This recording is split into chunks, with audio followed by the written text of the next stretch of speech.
दस्तौसा news में आपको लिए चलते हैं मंगरोठा रोड पर, जहां पर मौजूद हैं हमारे नुमाइंदा काजी ज़फ़र, जो आपको हाल ही में तामीर होने वाले कारपेट रोड की खस्ता हाली दिखा रहे हैं। मौका पर मौजूद हमारे नुमाइंदा आपको दिखा रहे हैं कि सड़क का मटेरियल उखड़ चुका है।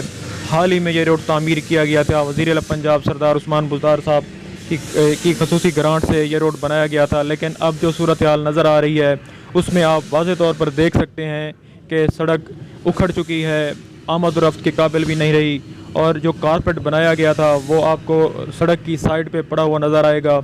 यहाँ की जो सूरत हाल है उसमें इंतज़ामिया की नाअहली भी शामिल है, और चेक एंड बैलेंस ना होना भी इसकी सबसे बड़ी वजह है।